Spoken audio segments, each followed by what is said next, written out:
ಒಂದೊಂದು ಅಕ್ಕಿ ಕಾಳಲ್ಲೂ ತಿನ್ನೋರ್ ಹೆಸರು ಬರ್ತಿರುತ್ತೆ ಅಂತ ನಮ್ ದೊಡ್ಡೋರು ಹೇಳ್ತಾರೆ. ನಮ್ಮ ಅಪ್ಪು ಬಾಸ್ನೇ ನೋಡಿ, ಅರಸನಾಗಿ ಮೆರೆಯೋ ಕಾಲದಲ್ಲೂ ಅವ್ರಿವ್ರು ಅಂತ ಭೇದ ಭಾವ ಮಾಡ್ಲಿಲ್ಲ. ಮನುಷ್ಯನ ಜೀವನ ಒಂದೇ ಸಲ ಬರೋದು ಅಂತ ಅವ್ರು ಬರೀ ಬಾಯಿ ಮಾತಲ್ಲಿ ಹೇಳಿಲ್ಲ, ಸಾಧಿಸಿ ತೋರ್ಸಿದ್ರು. ಬೇರೆಯವ್ರ ನಗುವಲ್ಲಿ ನಮ್ ನಗು ಅರಳಬೇಕು ಅಂತ ಹೇಳ್ಕೊಟ್ಟ ಪರಮಾತ್ಮ ಅವರು. ಅವರಿಂದ ಕಲ್ತ ಚಿಕ್ಕ ಪಾಠ ಅಷ್ಟೇ. ಮಾತಲ್ಲಿ ಮುದ್ ಮಾಡೋನು ನಾನೇ, ಮುಷ್ಟಿಲಿ ಗುದ್ ಕೊಡೋನು ನಾನೇ. ನಿಮ್ಮಂತವ್ರು 100 ಜನ ಬಂದ್ರು ಯುದ್ಧ ಮಾಡೋನು ನಾನೇ ಕಣ್ರೋ.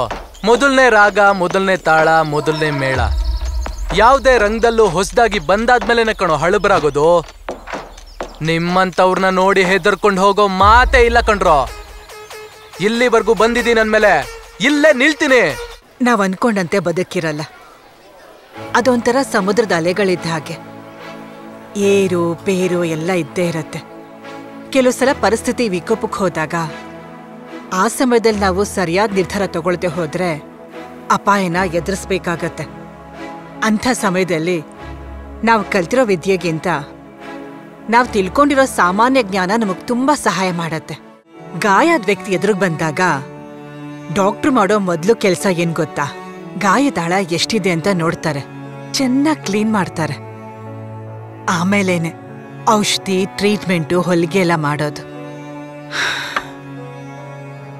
ಈಗ ನೀನು ಪ್ರೀತಿ ಆಳದಲ್ಲಿ ಇಳಿದಿದ್ಯಾ, ನೋವಿನಾಳನ್ನು ಅನ್ಭವಿಸ್ಲೇಬೇಕು. ಆಗ್ಲೇ ನೀನು ಪರಿಪೂರ್ಣ ವ್ಯಕ್ತಿ ಆಗೋದು. ಕುಡಿಯೋದ್ರಿಂದ ನಿನ್ ಮನ್ಸಿಗೆ ನೆಮ್ಮದಿ ಸಿಗತ್ತೆ ಅನ್ನೋದಾದ್ರೆ ತಗೋ, ಕುಡಿ. ಕುಡ್ದು ಕಣ್ ತುಂಬಾ ನಿದ್ದೆ ಮಾಡು. ಹಾ, ಅವಳು ಬಿಟ್ಟು ಹೋದ್ಲು ಅಂತ ಹುಚ್ಚುಚ್ಚಾಗಿ ಪ್ರಪಂಚ ಬಿಟ್ಟು ಹೋಗೋ ಯೋಚನೆ ಮಾತ್ರ ಮಾಡಬೇಡ. ಯಾಕೆಂದ್ರೆ ಆ ರೀತಿ ಯೋಚನೆ ಮಾಡೋರು ಹೇಡಿಗಳು, ಮುಟ್ಟಾಳ್ರು. ನೀನಂತ ಕೆಲಸ ಮಾಡಲ್ಲ ಅಂತ ನನಗೆ ಚೆನ್ನಾಗಿ ಗೊತ್ತು. ಯಾಕೆಂದ್ರೆ ನೀನು ನನ್ ಮಗ, ಈ ಜಾನಕಿ ಮಗ. ಎದುರಿಸದ್ನ ಕಲಿ. ಪ್ರೀತಿ ಯಾವಾಗ್ಲೂ ಅನ್ಕಂಡೀಷನಲ್ ಆಗಿರ್ಬೇಕು.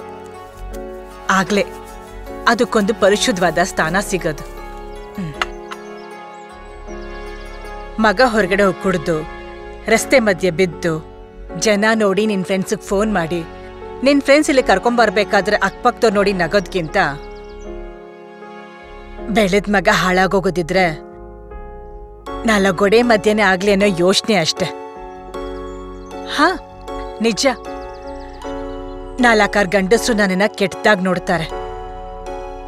ಏನ್ ಮಾಡಕ್ಕಾಗತ್ತೆ ಸಂಜು? ಸೊಸೈಟಿನ ಸರಿ ಮಾಡೋದಕ್ಕಾಗತ್ತಾ?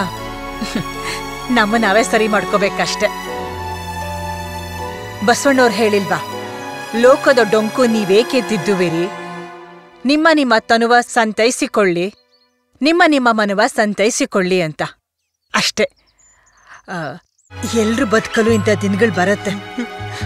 ಕೆಲವರು ಮುಂಚಿತವಾಗಿ ಎಚ್ಚೆತ್ಕೊಳ್ತಾರೆ, ಇನ್ ಕೆಲವ್ರಿಗೆ ತಡವಾಗಿ ಮನವರಿಕೆ ಆಗತ್ತೆ. ನಾವೇ ತಿದ್ಕೊಂಡ್ರೆ ಬದುಕು ಸುಂದರವಾಗಿರತ್ತೆ.